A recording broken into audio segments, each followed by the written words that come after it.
In 1972, Britain produced more cars than almost any country in Europe. At the centre of that industry stood a single corporate giant, British Leyland.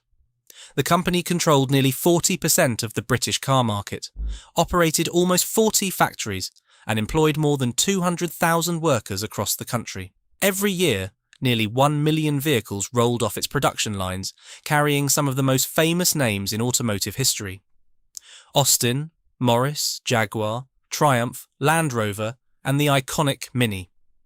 For a moment, it seemed as if British Leyland had become unstoppable. But within less than 20 years, that entire empire collapsed. Factories shut down. Entire towns lost their largest employers.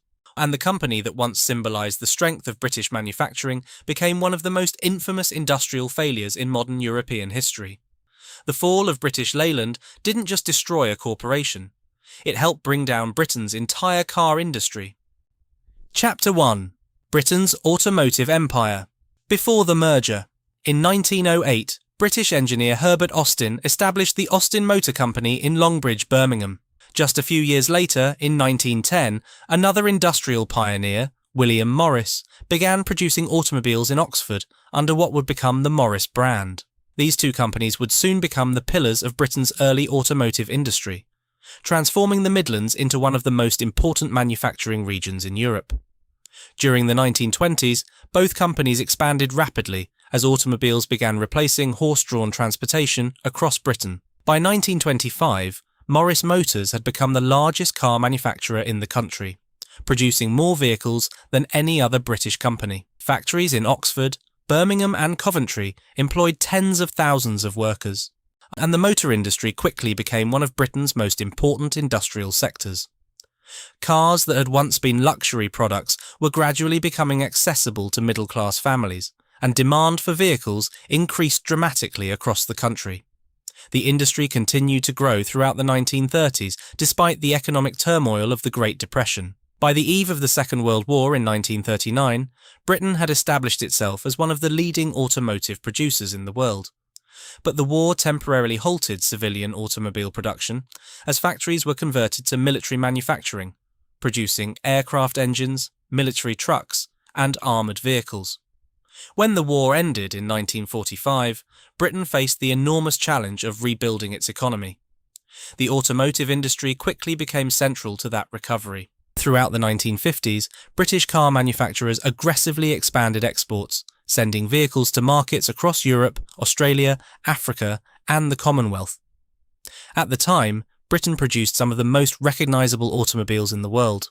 In 1959, the revolutionary Mini was introduced by the British Motor Corporation, quickly becoming one of the most iconic small cars ever built and a symbol of British design innovation.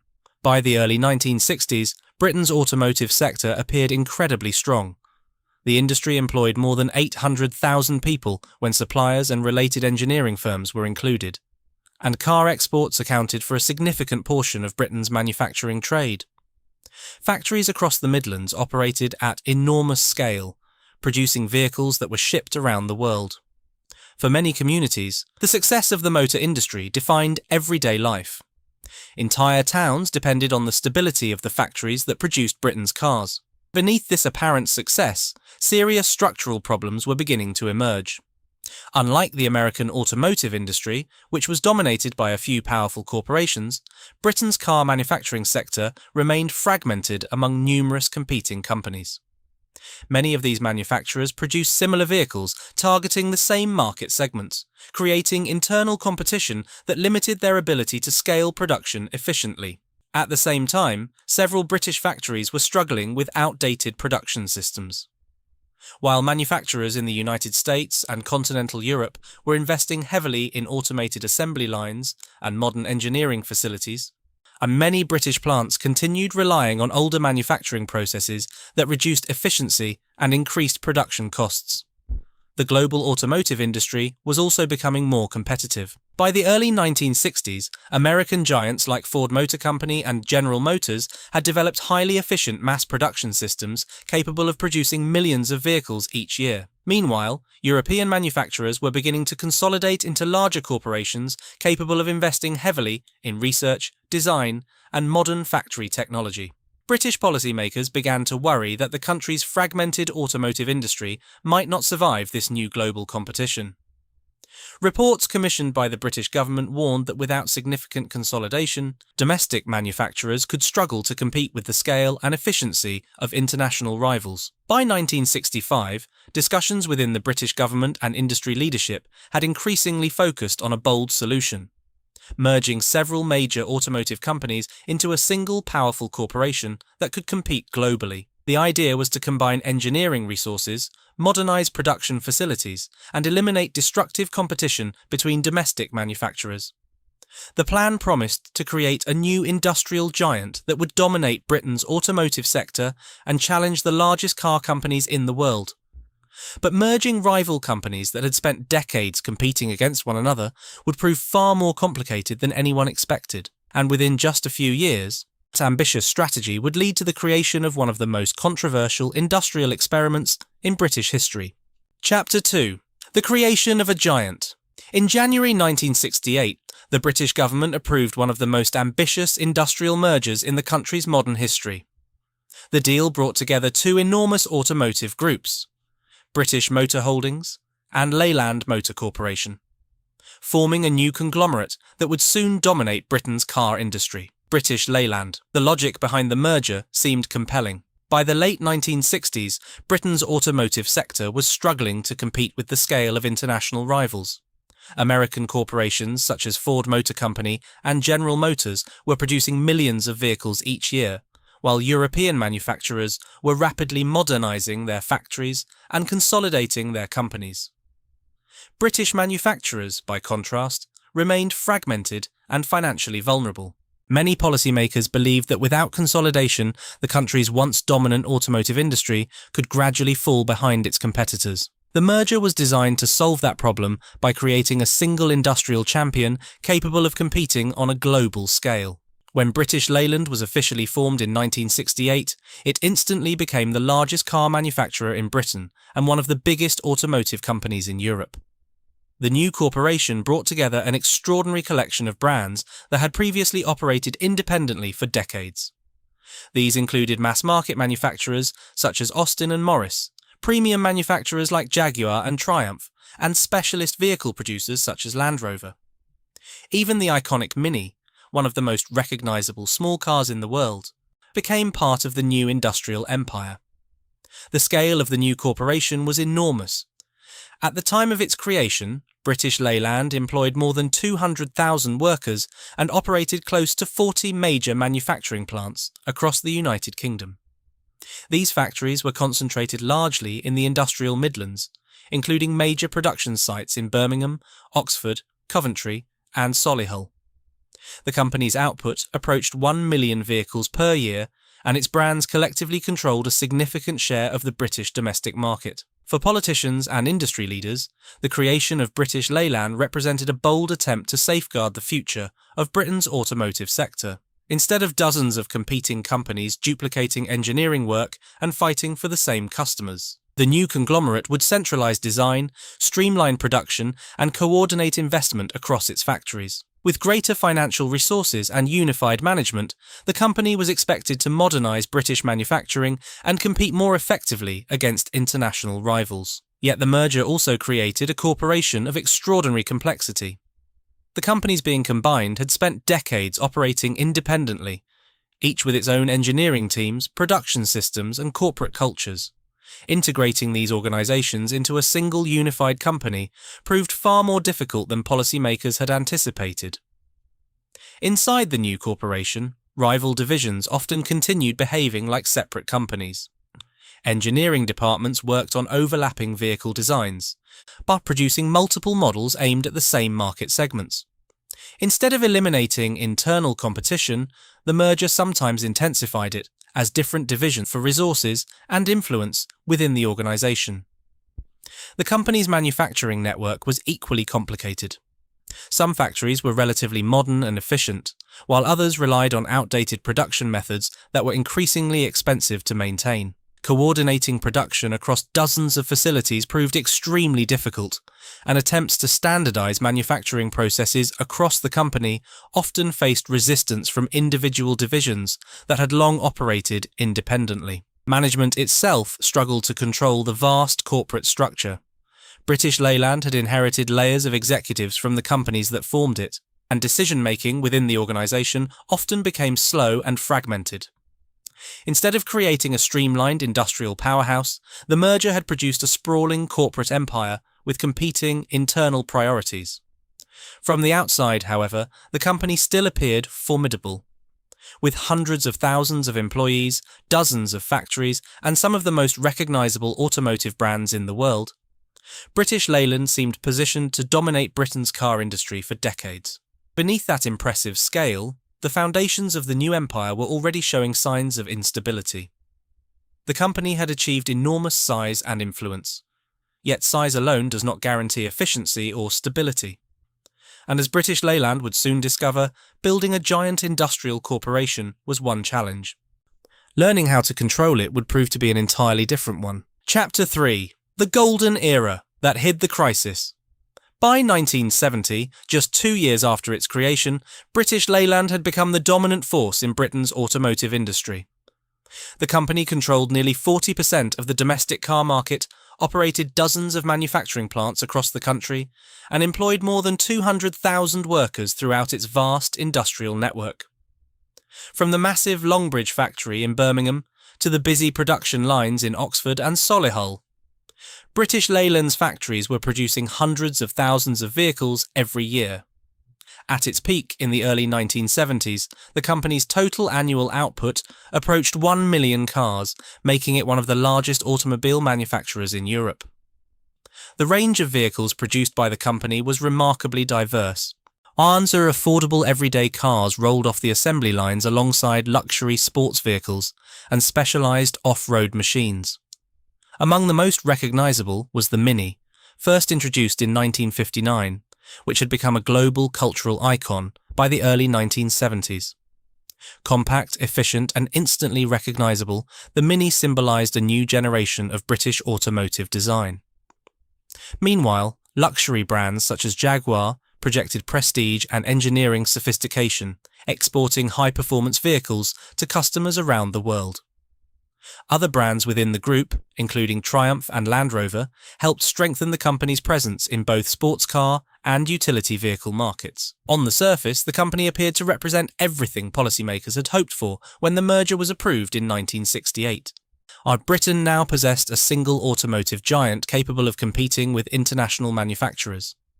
The company's vehicles were exported across Europe, North America, and the Commonwealth, and the enormous workforce employed in its factories supported entire regional economies across the Midlands. Behind these impressive numbers, the company was already struggling with serious internal problems. One of the most significant challenges came from labour relations. By the early 1970s, British Leyland's workforce was divided among dozens of different trade unions, each representing different categories of workers within the factories. Disputes over wages, working conditions, and management decisions frequently led to strikes that disrupted production. Some of these disputes involved relatively small groups of workers, but still had the power to halt entire assembly lines. Industrial unrest became a defining feature of the company's operations during this period. Between 1970 and 1974, British Leyland factories experienced hundreds of work stoppages and strike actions. Production schedules were repeatedly interrupted, causing delays that frustrated dealers and customers alike. At times, individual factories were forced to suspend production for days or even weeks, while disputes were negotiated between union leaders and management. The company also faced serious problems coordinating product development across its vast corporate structure. When British Leyland was created in 1968, it inherited numerous engineering teams from the companies that formed it. Instead of immediately integrating these departments into a unified research system, many of them continued operating independently. This often resulted in multiple divisions designing vehicles aimed at the same market segments. Rather than sharing resources and collaborating efficiently, different parts of the organization sometimes competed with one another for funding and influence. Engineers working for one division might spend years developing a new model, only to discover that another department had been working on a similar project. These overlapping programs wasted valuable resources and slowed the company's ability to respond to changing market demands. While these internal problems were developing, the global automotive industry was becoming increasingly competitive. While German manufacturers such as Volkswagen and BMW were gaining reputations for engineering precision and manufacturing efficiency, at the same time, Japanese companies including Toyota and Nissan were rapidly expanding their presence in international markets. These manufacturers were introducing vehicles that emphasized reliability, fuel efficiency, and consistent quality, qualities that would soon become major selling points for consumers. Compared with these emerging competitors, many British Leyland factories still relied on older production systems that were less efficient and more vulnerable to disruption.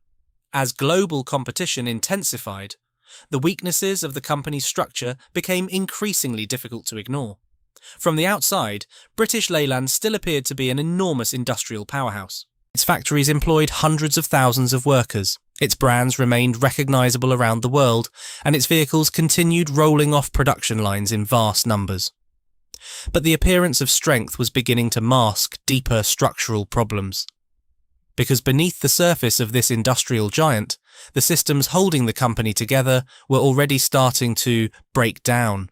British Leyland still looked like one of Europe's most powerful car manufacturers, but the foundations of that empire were slowly beginning to crack.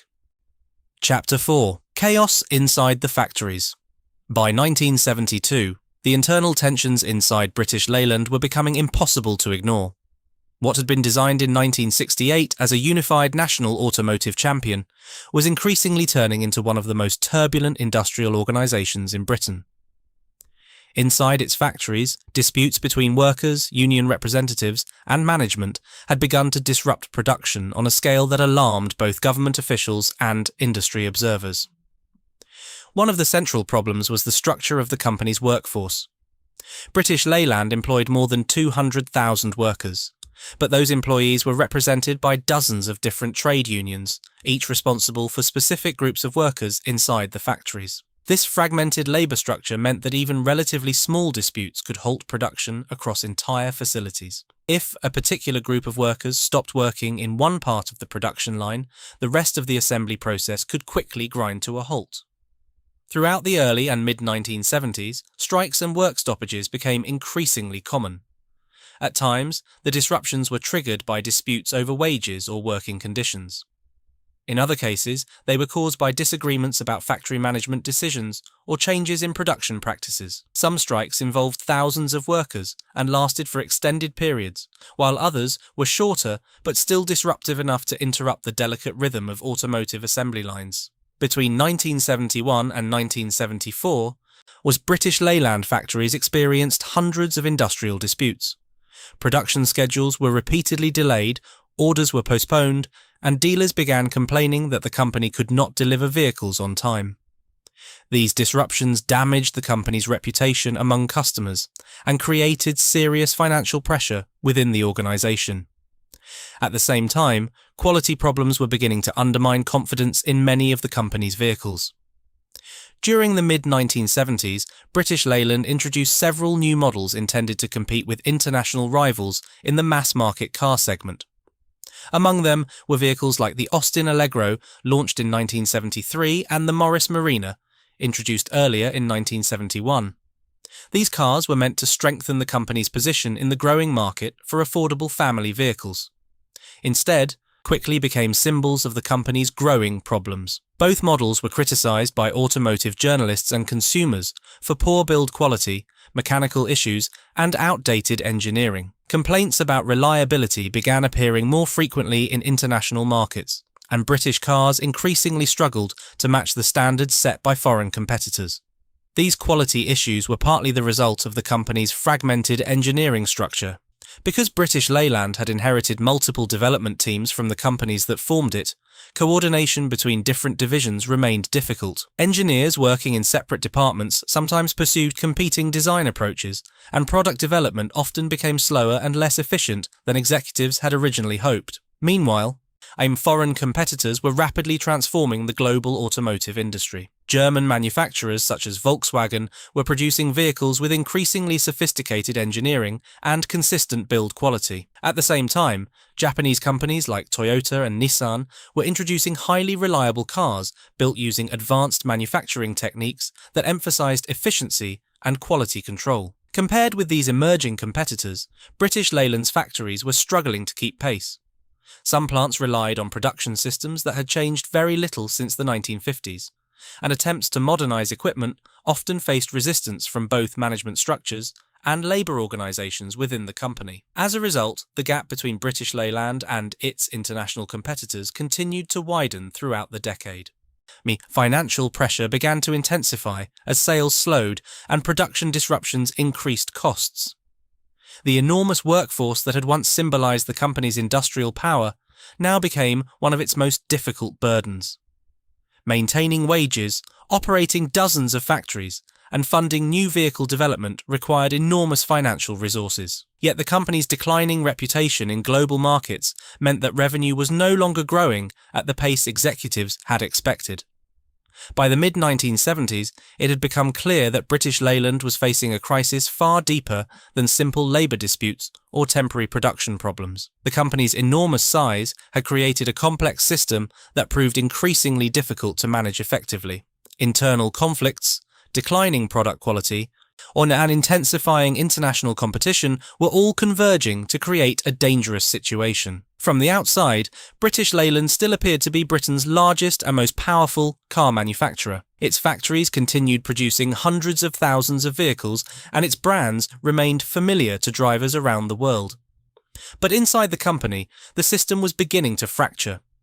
And by the middle of the decade, Britain's automotive giant was slowly sliding toward a crisis that would threaten not only the company itself, but the entire British car industry. Chapter 5: Nationalization and Industrial Crisis. By the beginning of 1975, the crisis inside British Leyland had reached a point where the company could no longer survive on its own. Years of production disruptions, declining vehicle sales, and growing international competition had pushed Britain's largest car manufacturer to the edge of financial collapse. The enormous industrial empire created in 1968 was now burning through cash at a dangerous rate, and without immediate intervention, the company risked bankruptcy. An outcome that could have triggered one of the largest industrial collapses in modern British history. The stakes were enormous. At the time, British Leyland employed more than 200,000 workers, and hundreds of thousands more jobs across the country depended indirectly on the company's supply chains. New entire regions of the Midlands relied on automotive manufacturing for economic stability. If the company collapsed, the consequences would extend far beyond a single corporation. It would threaten the livelihoods of hundreds of thousands of families and potentially devastate Britain's industrial economy. Faced with this looming crisis, the British government decided to intervene. In April 1975, following the findings of the Ryder Report, the government of Harold Wilson announced a massive rescue plan designed to prevent the collapse of the country's largest car manufacturer. The plan effectively placed British Leyland under government control, with the state becoming the majority shareholder and committing billions of pounds to keep the company operating. And the Ryder Report had concluded that the company required extensive restructuring and substantial financial investment if it was to survive. Factories needed modernisation, product development had to be reorganised, and management structures had to be streamlined to eliminate inefficiencies. Government officials hoped that with sufficient funding and long-term planning, British Leyland could be transformed into a competitive international manufacturer. The bailout package ultimately involved more than £2 billion in government support, an enormous amount of public money at the time. The investment was intended to fund new vehicle development programs, upgrade manufacturing facilities, and stabilise the company's finances while a comprehensive restructuring effort took place. Yet nationalisation also introduced new complications. Once the government became responsible for the company's survival, every major decision inside British Leyland became entangled with political debate. Management decisions were no longer purely commercial matters. They were now closely connected to government policy, public spending, and national employment concerns. This political involvement often slowed the company's ability to respond quickly to market changes. Decisions about factory closures, workforce reductions, or product strategy became highly controversial, particularly when they threatened jobs in regions already struggling with economic decline. Politicians faced intense pressure to protect employment, even when economic realities suggested that significant restructuring was necessary. At the same time, the global automotive industry was undergoing a transformation that British Leyland struggled to keep pace with. During the late 1970s, Japanese manufacturers such as Toyota, Nissan, and Honda were expanding rapidly into international markets. These companies had developed highly efficient manufacturing systems that emphasized precision engineering, strict quality control, and streamlined production processes. One of the most influential of these systems was the manufacturing philosophy, later known as the Toyota Production System, which focused on minimizing waste and improving efficiency across every stage of the production process. Japanese vehicles quickly gained a reputation for reliability and fuel efficiency, qualities that became increasingly important to consumers during the economic turbulence of the 1970s oil crises. Compared with these competitors, British Leyland's factories still faced serious structural disadvantages. Many production facilities were aging, production processes remained inconsistent, and the company's internal divisions often struggled to coordinate product development effectively. While government investment helped stabilize the company's finances temporarily, it could not immediately solve the deep organizational problems that had developed over the previous decade. Market share continued to decline as foreign manufacturers captured a growing portion of the British and European car markets. Consumers increasingly turned to vehicles produced by Japanese and German manufacturers, which were widely regarded as more reliable and better engineered. Despite government support and multiple restructuring plans, British Leyland remained trapped between two competing pressures. On one side, economic realities demanded aggressive reform, modernization, and potentially painful factory closures. On the other side, political leaders were reluctant to allow the collapse of an industry that still employed hundreds of thousands of British workers. The result was a company struggling to adapt in a rapidly changing global market while navigating constant political scrutiny and internal organizational challenges. The government bailout had prevented immediate bankruptcy and bought the company valuable time to attempt a recovery. But it had not eliminated the deeper structural weaknesses that continued to undermine the organization. And as the years passed, it became increasingly clear that the crisis inside British Leyland was far more complex than a simple financial emergency. The bailout had kept the company alive, but the forces that were slowly destroying it were still firmly in place. Chapter 6. The Breakup of the Empire. By the early 1980s, it had become increasingly clear that the grand industrial experiment known as British Leyland could no longer continue in its original form. More than a decade after the merger that created the company in 1968, the sprawling automotive empire remained burdened by structural inefficiencies, declining market share, and an increasingly competitive global industry. Despite billions of pounds in government support since the 1975 Nationalisation, the company had failed to regain the dominance it once held in Britain's car market. In 1979, the political environment surrounding the company changed dramatically with the election of Margaret Thatcher. Her government pursued a radically different economic philosophy from previous administrations, emphasising privatisation, market competition, and a reduction in state control over large industries. For British Leyland, this shift in policy meant that the government was no longer committed to maintaining the company as a single state-supported automotive giant.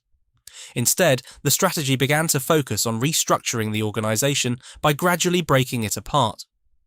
The goal was to separate its various divisions and prepare them for privatisation or sale, allowing individual brands and operations to survive independently rather than continuing under a single, centralised corporation.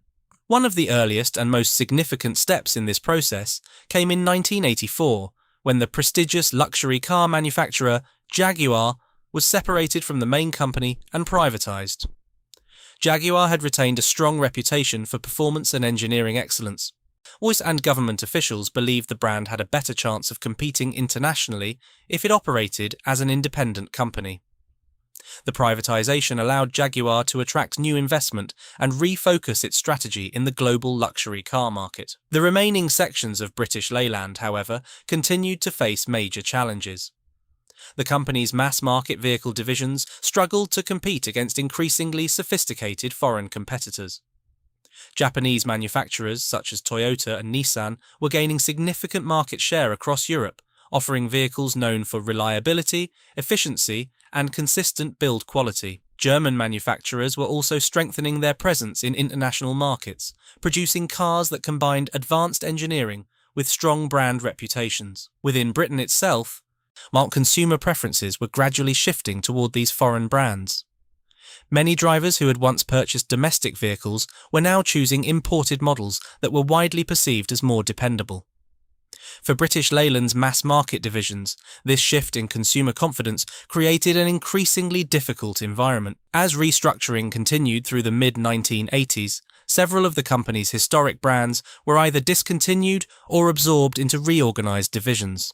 Factories that had once employed thousands of workers were closed as part of efforts to reduce costs and modernize production. These closures had profound consequences for communities across the Midlands, where entire local economies had depended on the stability of automotive manufacturing for generations. Even the company's identity began to change.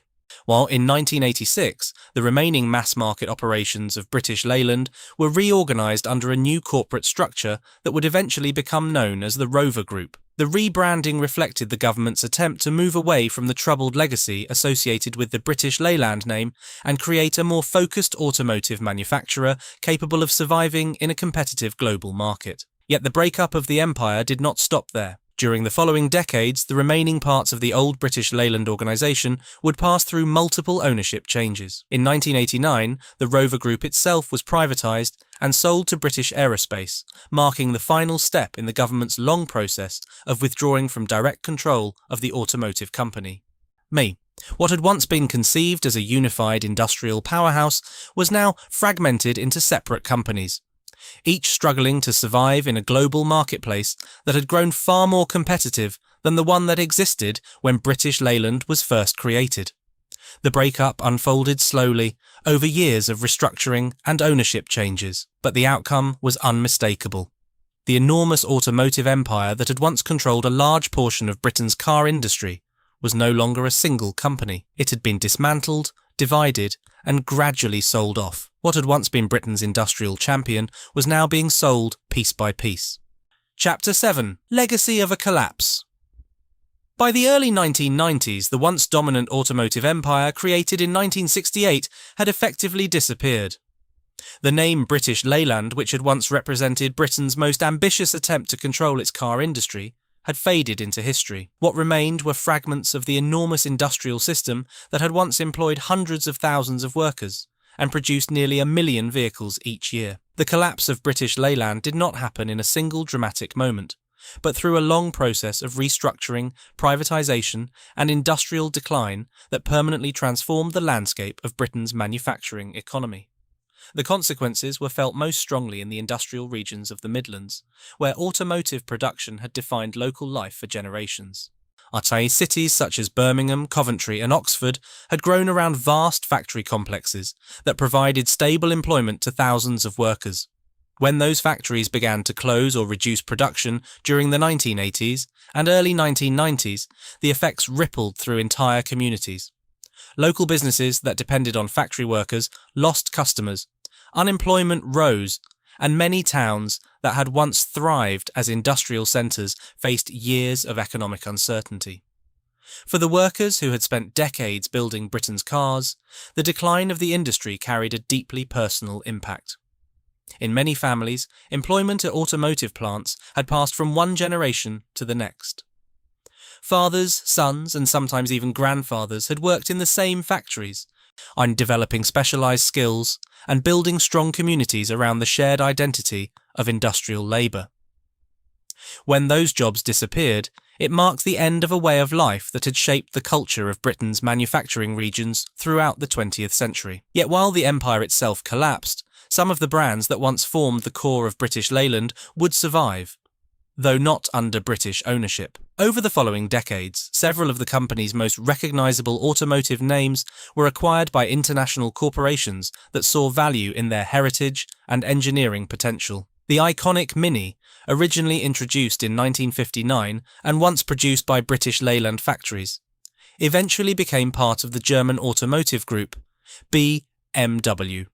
Under BMW's ownership, the brand was reinvented for a new generation of drivers while preserving the distinctive design identity that had made the original Mini famous. Similarly, two of Britain's most prestigious automotive marques, Jaguar and Land Rover, would ultimately come under the ownership of Tata Motors, the multinational automotive manufacturer based in India. The brands were later combined into a single global company known as Jaguar Land Rover, which continues to design and manufacture vehicles in Britain while operating within an international corporate structure. In a strange historical irony, many of the factories that once formed the backbone of British Leyland's industrial empire are still producing cars today. Assembly plants across the Midlands remain active, employing thousands of workers and contributing to Britain's modern automotive sector. But the corporations that now operate these factories are part of a globalized industry in which ownership, investment, and engineering expertise flow across national borders. The machines are still being built, the production lines still operate, and the legacy of British engineering continues to influence the design of modern automobiles. But the enormous industrial empire that once united those factories under a single British company is gone. And the story of British Leyland remains one of the most powerful examples of how ambition, scale, and structural weakness can combine to reshape an entire industry. The collapse of British Leyland was not simply the story of a company that failed. It represented a much deeper turning point in the history of Britain's economy. For much of the 20th century, heavy industry had formed the backbone of British national power. Factories across the Midlands produced cars, engines, and machinery that were exported across the world, supporting hundreds of thousands of workers and sustaining entire industrial communities. When British Leyland was created in 1968, it was meant to preserve that legacy by building a national automotive champion capable of competing with the largest manufacturers in the world. But the experiment revealed something far more complicated about the changing nature of modern industry. Scale alone was no longer enough to guarantee success. The global automotive market was evolving rapidly, shaped by technological innovation, new production systems, and increasingly fierce international competition. While Britain struggled with fragmented management structures, industrial conflict and outdated factories, competitors in Germany and Japan were building highly efficient manufacturing systems that could produce more reliable vehicles at lower costs. The collapse of British Leyland therefore marked the end of an era when national industries could rely primarily on domestic strength and historical prestige. In its place emerged a far more interconnected global economy in which automotive companies operated across borders. Ownership shifted between multinational corporations, and production networks stretched across continents. Today, many of the brands that once formed the core of the British Leyland Empire, such as Mini, Jaguar, and Land Rover, continue to produce cars in Britain, yet they now exist within international corporate structures owned by companies like BMW and Tata Motors. The factories remain, the engineering expertise survives, and British automotive heritage continues to influence the modern industry. But the unified industrial empire that once controlled them no longer exists. And the rise and fall of British Leyland remains one of the clearest examples of how an entire national industry can be reshaped by the forces of globalization, technological change, and economic transformation.